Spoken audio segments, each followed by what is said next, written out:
First strike of the Thunder Soul battleship. Part 1. Captain Lee Dae-ho stood on the bridge of the Thunder Soul, watching Mars spin slowly below. The red planet looked peaceful from space, but he knew that peace would not last long. His ship was the biggest and strongest that humans had ever built. It was as long as 3 city blocks and covered in thick metal armor that could stop almost any weapon. The Thunder Soul was not like the old ships that carried people to new worlds. This ship was made for war. Its weapons could destroy entire cities. Its shields could protect it from attacks that would turn other ships into dust. Most important of all, it had something called the Thunder Core, a new type of engine that made it faster and stronger than anything humans had built before. Lee Dae-ho had been a captain for 15 years. He used to take families to new planets, where they could build homes and start new lives. Those were good times. People were happy when they saw him because he brought them to safety. Now things were different. Now he was a soldier, and soldiers brought death, not hope. The door to the bridge opened with a soft sound. Admiral Park Miran walked in. She was a small woman with gray hair and sharp eyes that missed nothing. She had been fighting wars since before Lee Dae-ho learned to fly a ship. Everyone in the Space Force respected her, even the people who did not like her. "Captain," she said, "we need to talk." Lee Dae-ho turned from the window. "What happened?" Admiral Park pulled out a small device and pressed a button. A picture appeared in the air above it. It showed a planet covered in green forests and blue oceans. Lee Dae-ho had seen this planet before. It was called Kepler 442b, and 5,000 humans lived there. "They are all dead," Admiral Park said quietly. The words hit Lee Dae-ho like a punch to the stomach. All of them? Every single person. Men, women, children. The aliens did not leave anyone alive. Admiral Park's voice was hard as stone. "They sent us a message after they destroyed the colony." Another button press and the picture changed. Now it showed a creature that looked like a giant insect with too many arms and glowing red eyes. When it spoke, its voice sounded like metal scraping against metal. "Soft flesh humans," the creature said. "You have entered space that belongs to the hegemony. You are weak and stupid like all young races. Submit to us now, and we will let some of you live as slaves. Fight us, and we will kill every human in the galaxy. You have 10 of your days to surrender." The message ended. The bridge was quiet for a long moment. 10 days, Lee Dae-ho said. 9 days now. That message came yesterday. Admiral Park put the device away. "The creature in the recording is High Commander Vextar. He leads something called the Catherian Empire, which is part of the hegemony. Our scouts tell us they have hundreds of ships, and they have been conquering other races for thousands of years." Lieutenant Commander Kim Tae-jin was sitting at the weapons control station. He was young, maybe 25, with quick hands and a mind that understood machines better than most people understood other people. "Admiral," he said, "how many ships are they sending?" "Our spies think around 50 warships, maybe more." Admiral Park walked to the big window that showed Mars below them. "They think we are easy to defeat. They think we are like the other races they have conquered." "Are we?" asked Engineer Choi Bo-ra from her station. She was the person who had helped build the Thunder Soul's new engine. She knew every wire and bolt in the ship better than anyone else alive. Admiral Park smiled, but it was not a happy smile. "That is what we are going to find out." Lee Dae-ho looked around his bridge. His crew was small compared to the old colony ships. Only 50 people ran the entire Thunder Soul, but each of them was the best at their job. Kim Tae-jin could hit a target the size of a coin from 1,000 kilometers away. Choi Bo-ra could fix any machine that had ever been built. Navigator. Oh, Min-sik could fly through an asteroid field blindfolded. They were good, but were they good enough? "What are our orders?" Lee Dae-ho asked. "The other admirals want to keep our ships close to Earth. They want to build defenses around our home planet and wait for the aliens to come to us." Admiral Park turned from the window. "I think that is a mistake." "Why?" "Because if we fight near Earth and we lose, then Earth dies too. Our families die. Our children die." Admiral Park's eyes were very bright. "I have a different idea." She pressed another button on her device. This time, the picture showed a map of the solar system. A red line appeared, showing the path the alien ships would take to reach Earth. "They will come through the asteroid belt," she said. "It is the fastest way to get here. I want the Thunder Soul to meet them there." Choi Bo-Ra looked worried. "Admiral, that means we fight them alone, one ship against 50. "Yes." "That is suicide," said Kim Tae-jin. Admiral Park shook her head. "Maybe, or maybe it is the only way to win. The Thunder Soul is not like their ships. It is faster, stronger, and smarter. Most importantly, it has something they have never seen before." She pointed to a part of the ship's diagram that glowed bright blue. The Thunder Core. Lee Dae-ho knew about the Thunder Core, but he had never used it in a real fight. The scientists said it could make the ship move in ways that should be impossible. It could make the weapons more powerful and the shield stronger, but it was also dangerous. Push it too hard and it might destroy the ship from the inside. "Captain Lee," Admiral Park said, "I am giving you a choice. You can take the Thunder Soul to the asteroid belt and fight the aliens there, or you can stay here and defend Earth with the other ships. Both jobs are important. Both jobs are dangerous." Lee Dae-ho thought about the 5,000 people who had died on Kepler 442b. He thought about his own family back on Earth. He thought about all the humans living on other planets who would die if the aliens won this war. "We will go to the asteroid belt," he said. "We will stop them there." Admiral Park nodded. "Good. You leave in 6 hours. May luck be with you, Captain." After she left, Lee Dae-ho stood alone on the bridge for a moment.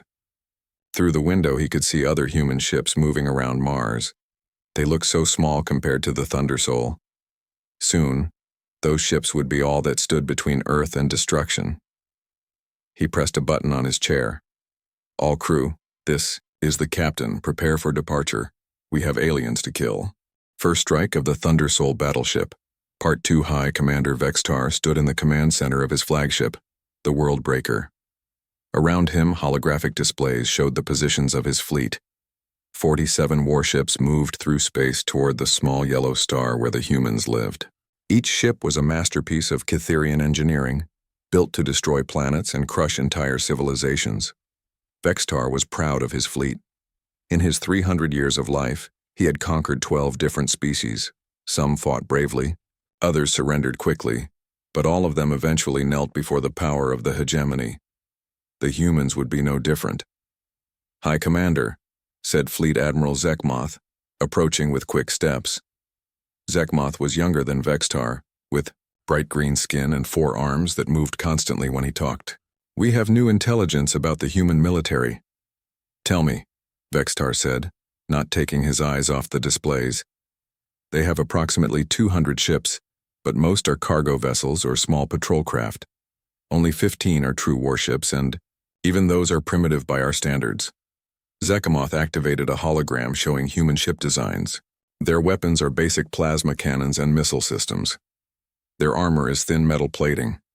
Their shields are energy barriers that our weapons can easily break. Battle strategist Quinara joined the conversation.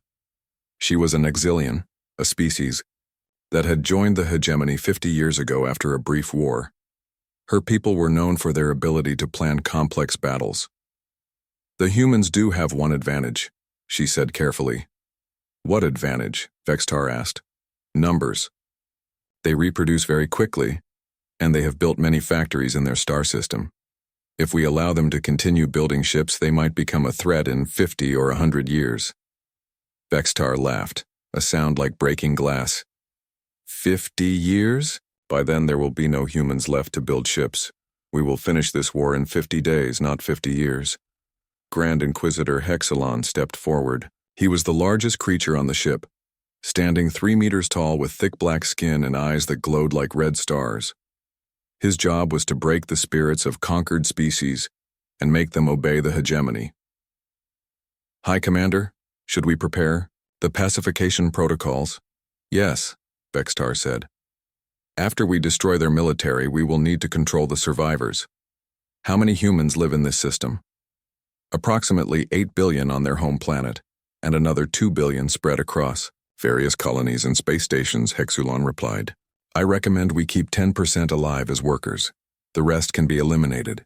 Quinara looked uncomfortable. High Commander, eliminating such a large population will take considerable time and resources. Perhaps we should consider keeping more alive? Vextar turned to look at her with cold eyes. Are you questioning my orders, battle strategist? No, sir. I am simply suggesting that we might find the humans more useful alive than dead. The humans killed 3 of our scout ships when we first entered their space.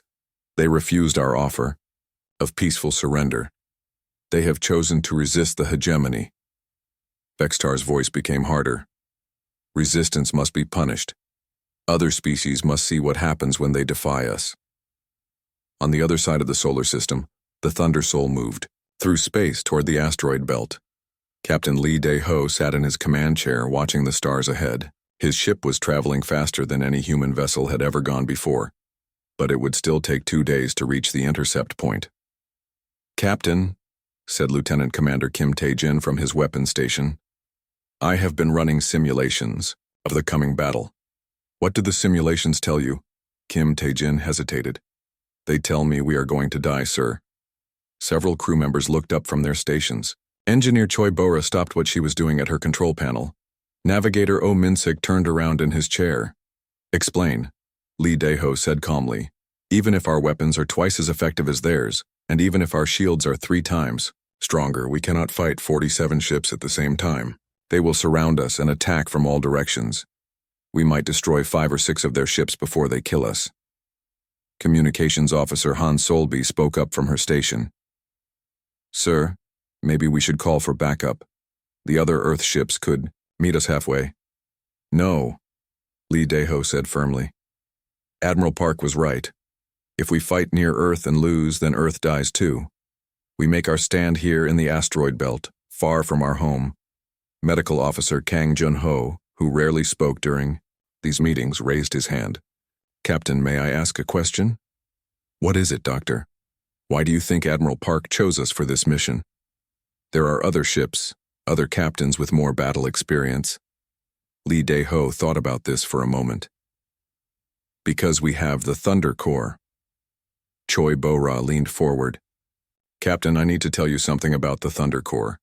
We have never tested it at full power. In the simulations, it performs perfectly, but in real life, she shook her head. There could be problems. What kind of problems? The Thunder Corps generates massive amounts of energy. If something goes wrong, it could destroy the ship instantly.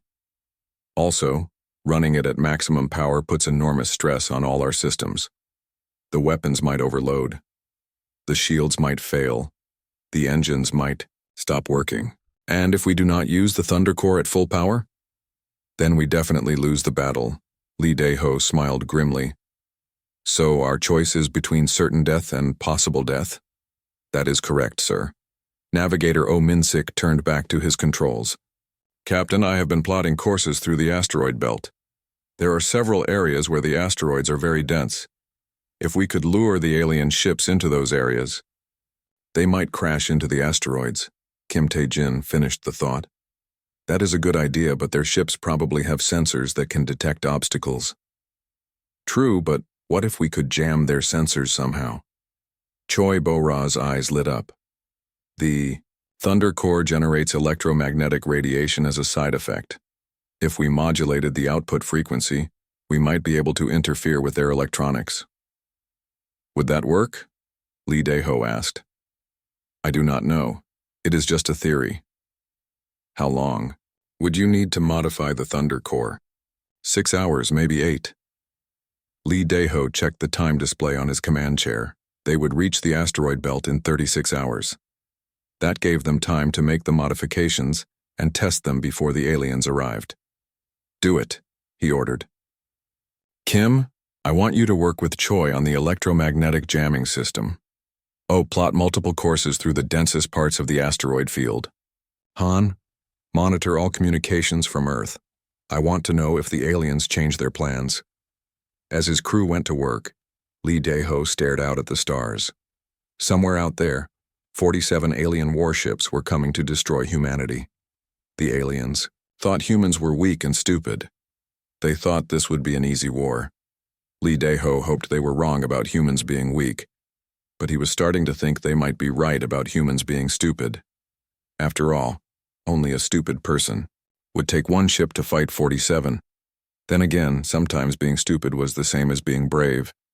And sometimes brave, stupid people won battles that smart people said were impossible. He pressed a button on his chair. All hands, this is the captain. In 34 hours we will meet the alien fleet in battle. They outnumber us, but they do not know us. They think we are weak because we are young. They think we are cowards because we are small. Let us show them how wrong they are. The asteroid belt looked like a graveyard of broken planets. Millions of rocks floated in the darkness, some as small as houses, others as big as cities. The Thunder Soul moved carefully between them, its sensors searching for the best place to make a stand. Contact, Navigator O. Minsik announced. 47 ships approaching from Sector 7. Distance, 50,000 kilometers. Captain Lee Dae-ho felt his heart start beating faster. This was it. After all the planning and preparing, the moment had finally come. Can you identify their ship types? Mostly cruisers and destroyers. I count 3 dreadnoughts, including one that is much larger than the others. That must be their flagship. Lieutenant Commander Kim Tae-jin checked his weapon systems one final time. All weapons ready, Captain. Thunder Core modifications are complete and tested. Electromagnetic jamming system is online. Engineer Choi Bo-ra looked up from her station. Thunder Core is running at 60% power. All systems are stable. I can push it to maximum power when you give the order. Communications? Lee Dae-ho asked. The aliens are broadcasting on multiple frequencies. Communications Officer Han Solby reported. They are trying to contact us. Put them through. The main screen flickered and showed the bridge of the alien flagship. High Commander Vexitar stood in the center, surrounded by other creatures that looked like they had been built for war. When he spoke, his voice was full of confidence and contempt. Human vessel, you are outnumbered 47-1. Surrender now and your death will be quick. Continue to resist and we will make your suffering last for days. Lee Dae-ho stood up from his command chair. This is Captain Lee Dae-ho of the Thunder Soul. You destroyed our colony at Kepler 442b. You killed 5,000 innocent people. We do not surrender to murderers. Vexitar laughed. Innocent? They were trespassers in hegemony space. We gave them the death they deserved. His expression became serious. You have one final chance, Captain. Order your ship to power down its weapons and prepare to be boarded. Counter-offer, Lee Dae-ho said. Turn your ships around and leave our space. Never come back. Do this and we will let you live. The alien bridge erupted in laughter. Even through the communications link, Lee Dae-ho could hear dozens of creatures making sounds that might have been amusement or might have been rage. You offer to let us live? Vexitar could barely speak through his laughter. One small human ship offers mercy to the entire hegemony fleet? Your species is even more stupid than we thought. Fleet Admiral Zekmoth stepped forward on the alien bridge. High Commander, should we simply destroy them now? This conversation is pointless. No, Vexitar said, still smiling. Let them make the first attack. When we show the galaxy how easily we destroyed their finest warship, other species will surrender without fighting. It will save us time. The communication ended. The main screen went dark. Well, Lee Dae-ho said quietly. That could have gone better. Captain, O. Minsik said, the alien fleet is spreading out into attack formation. They are moving to surround us. Just as we expected. Choi, bring the Thunder Core to maximum power. Kim, target the 3 ships closest to us. Wait for my command. Thunder Core at 100%, Choi Bo-ra announced, all systems responding normally. The Thunder Soul began to glow. Energy flowed through its hull like lightning through storm clouds. The ship's weapons charged with power that could split mountains. Its shields became barriers that could stop the light of stars. Incoming fire, O. Minsik reported. The alien ships opened fire all at once. Hundreds of energy beams and missiles flew through space toward the Thunder Soul. The human ship seemed impossibly small compared to the wall of destruction heading toward it. Evasive maneuvers, Lee Dae-ho ordered. Activate jamming system. The Thunder Soul moved like no ship had ever moved before. It twisted and spun between the asteroids, dodging attacks that should have been impossible to avoid. The Thunder Core made it faster than anything the aliens had ever seen. At the same time, electromagnetic radiation poured out of the human ship. The alien sensors began to malfunction. Their targeting computers started making errors. Ships that should have been able to hit a target the size of a coin were missing something as large as a building. "Now, Kim!" Lee Dae-ho shouted. "Fire!" The Thunder Soul's weapons spoke for the first time in anger. 3 beams of pure energy, each one brighter than a small sun, reached out across space. They struck 3 alien cruisers at exactly the same moment. The alien ships simply vanished. 1 second they were there. The next they were expanding clouds of glowing gas. The alien fleet stopped firing. For a moment, space was quiet. "Impossible," Vextar whispered on his flagship. "Our sensors must be malfunctioning. No single ship could destroy 3 cruisers with 1 attack." Battle strategist Quinara was checking her instruments frantically. "High Commander, the readings are correct. 3 ships are gone, completely destroyed." "How?" Fleet Admiral Zekmoth demanded. "Their weapons should not be powerful enough." On the Thunder Soul, Kim Tae-jin was already selecting new targets. "Captain, the electromagnetic jamming is working better than we expected. Their accuracy has dropped by 70%. Their ships are also having trouble coordinating with each other," Oh Min-sik added. "The jamming is interfering with their communications." Lee Dae-ho smiled grimly. "Then let us take advantage of their confusion. Kim, target that destroyer on our port side. Oh, take us through the dense asteroid cluster in Section 4. The Thunder Soul dove into a field of spinning rocks, moving so fast that it seemed to teleport from one position to another. The alien ships tried to follow, but their sensors were still being jammed. 2 destroyers crashed into asteroids and exploded. "This is not possible," Vextar said, watching his ships die one by one. "They are just humans. Humans are weak. Humans are primitive." But the evidence was right in front of him. The Thunder Soul spun and danced between his ships, striking like lightning and vanishing like smoke. Every time it fired its weapons, another alien ship died. The human vessel seemed to be everywhere at once, impossible to pin down, impossible to destroy. "High Commander," Quinara said urgently. "We need to change tactics. Our current formation is not working." "What do you suggest?" "Pull back. Regroup at long range. Use our numbers advantage differently." Vextar's pride warred with his common sense. He had never retreated from a battle in his life. But he was losing ships faster than he had ever lost them before. In just 10 minutes of fighting, the humans had destroyed 8 of his vessels. "All ships," he broadcasted, "withdraw to maximum range. Prepare for bombardment pattern 7. The surviving alien ships began to pull back, trying to get away from the deadly human vessel that moved like a ghost through the asteroids. But the Thunder Soul was not finished with them. "They are trying to retreat," Kim Tae-jin reported.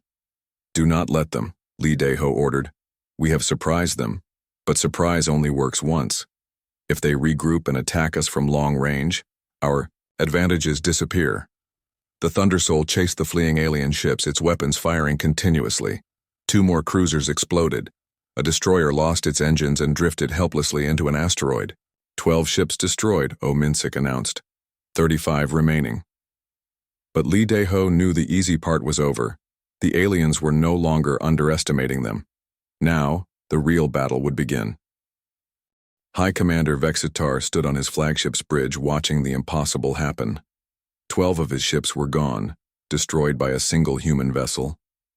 His officers moved around him like frightened insects, checking their instruments and giving him reports that made no sense. "High Commander," Fleet Admiral Zekmoth said, his forearms shaking with rage. "Request permission to call in the reserve fleet." "The reserve fleet?" Vextar turned to look at his subordinate. "That is 73 additional ships.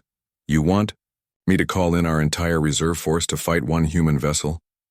"Sir, this is not a normal human vessel. Look at the tactical display." Vextar looked at the holographic battle map floating in the center of his bridge. The Thunder Soul appeared as a bright red dot, moving between the asteroids with impossible speed. Around it, the wreckage of his ships drifted like broken toys.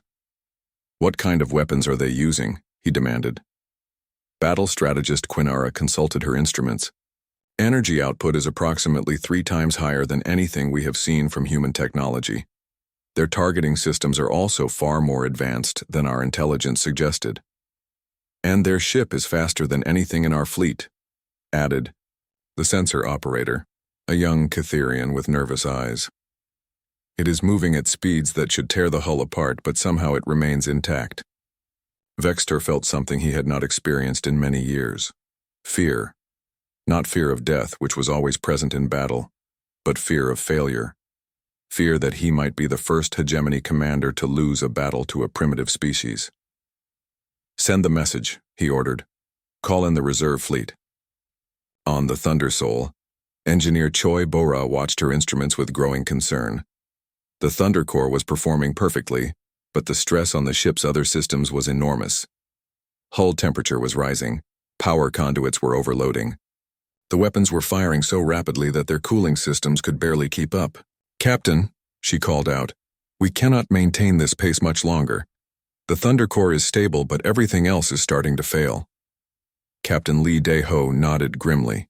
He had expected this. The Thundersoul was pushing beyond its design limits, and there would be a price to pay.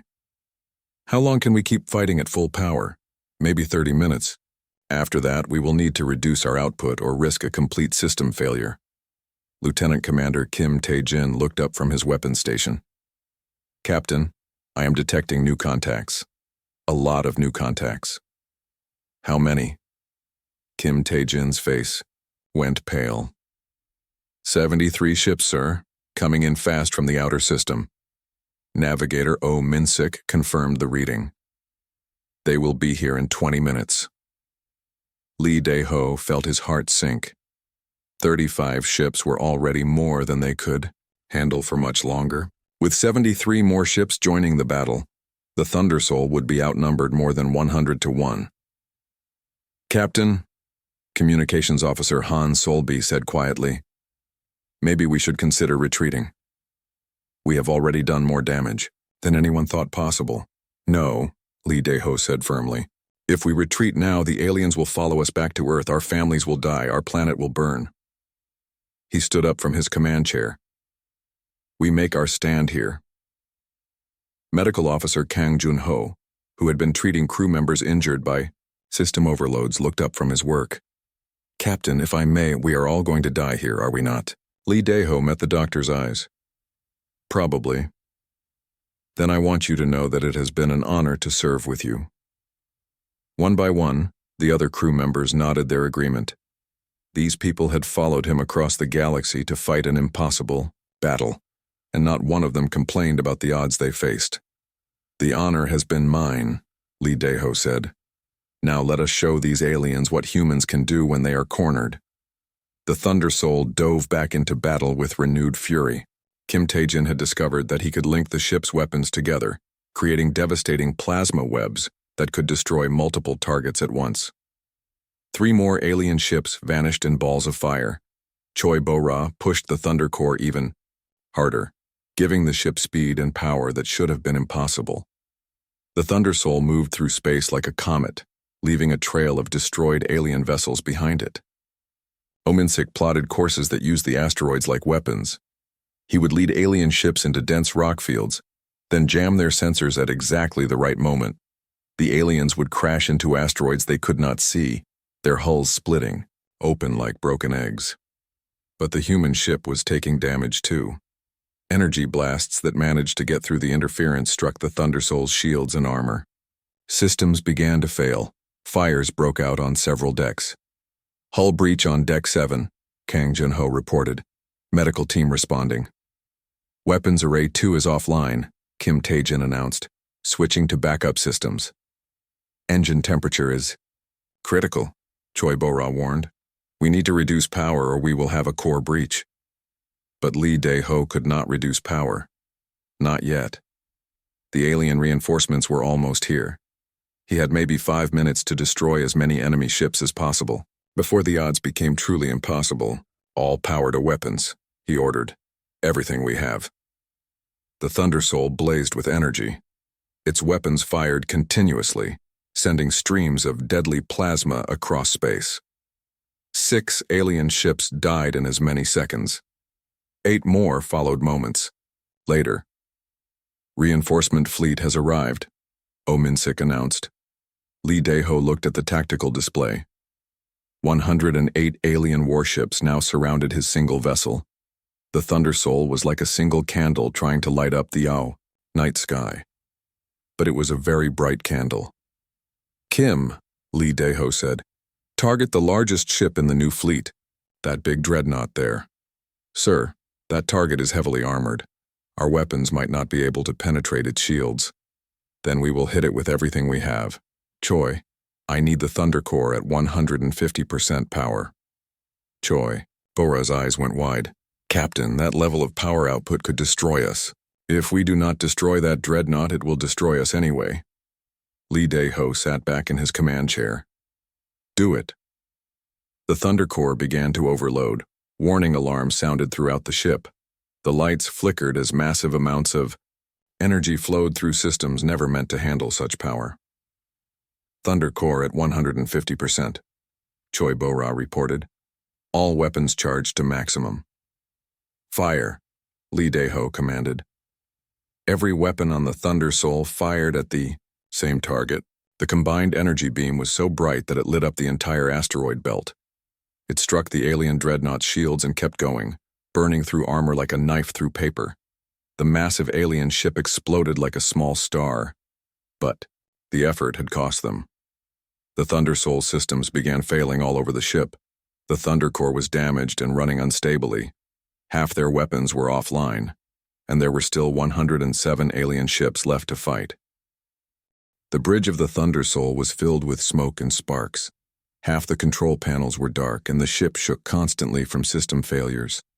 But Captain Lee Dae-ho was still in his command chair, and his crew was still at their stations. Damage report, he called out. Engineer Choi Bora wiped blood from a cut on her forehead. Thunder Core is running at 40% and dropping. Main weapons are offline. We have auxiliary power only. How many alien ships are left? Lee Dae-ho asked. Navigator Ominsik checked his instruments. 43, sir. We destroyed 65 ships total. Lieutenant Commander Kim Tae-jin looked up from his weapons station with surprise. 65? We destroyed 65 of their ships? You sound surprised, Lee Dae-ho said. Sir, when we started this battle, I thought we might destroy 5 or 6 ships before they killed us. 65 is... He shook his head. It is impossible. But it was not impossible. It had happened. 1 human ship and 50 human crew members had destroyed more than half of the largest alien fleet ever seen in this part of the galaxy. On the alien flagship, High Commander Vexitar stared at the tactical display in stunned silence. His magnificent fleet was in ruins.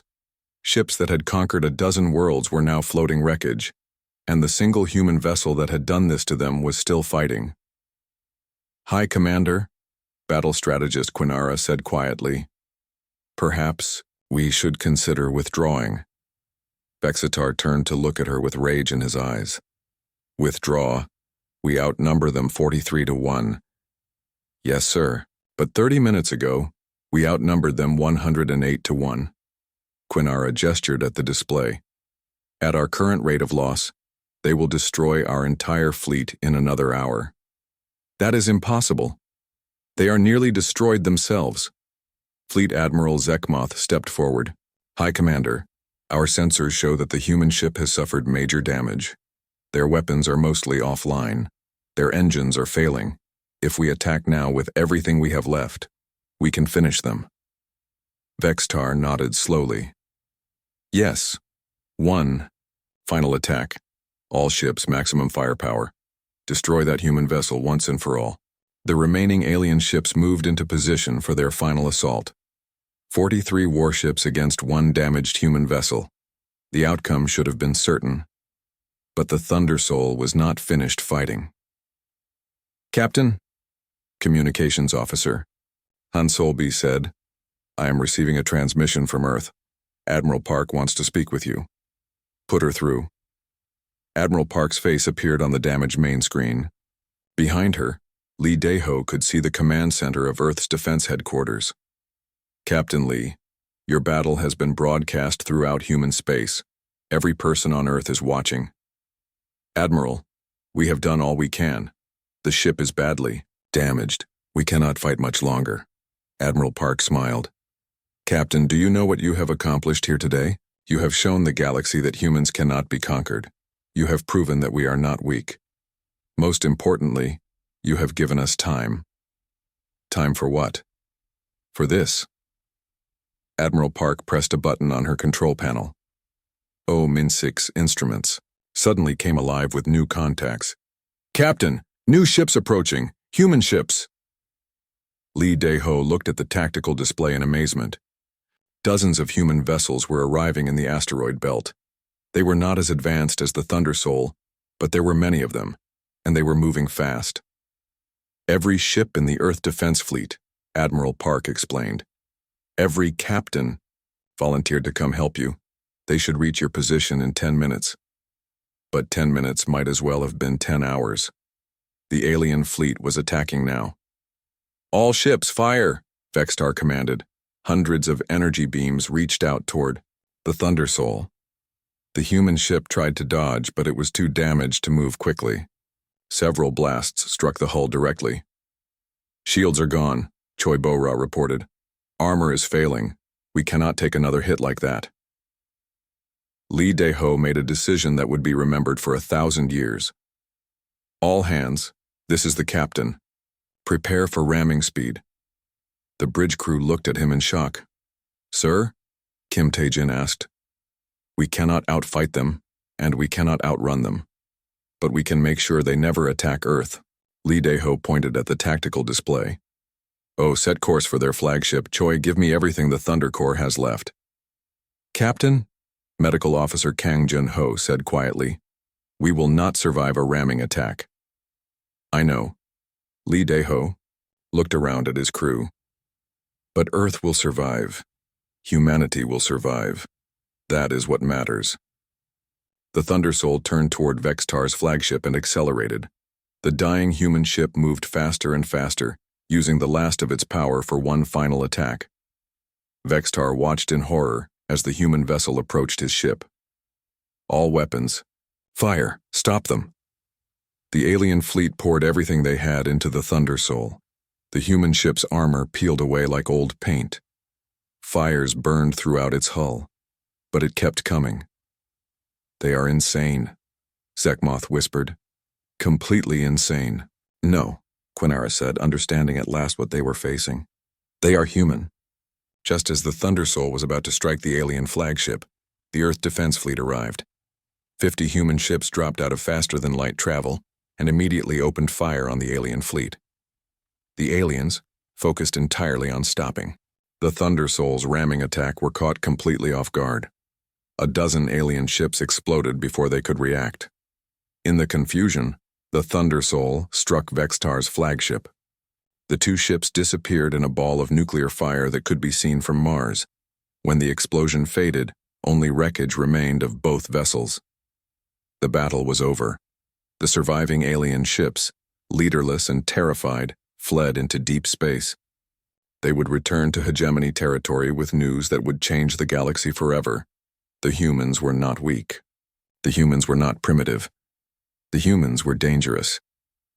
On Earth, 8 billion people watched the final explosion in silence.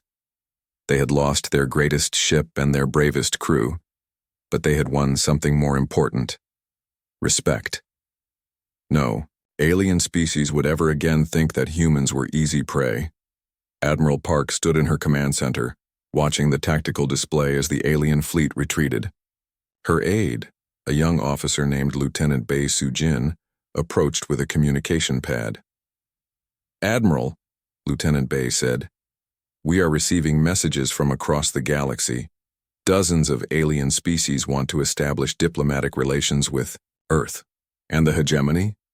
Their council has called an emergency session. Our intelligence suggests they are reconsidering their expansion plans. Admiral Park nodded. She had expected this. In one day, humanity had gone from being unknown to being feared. The Thundersoul's sacrifice had bought them something that could not be purchased with any amount of money, a place at the table of galactic politics.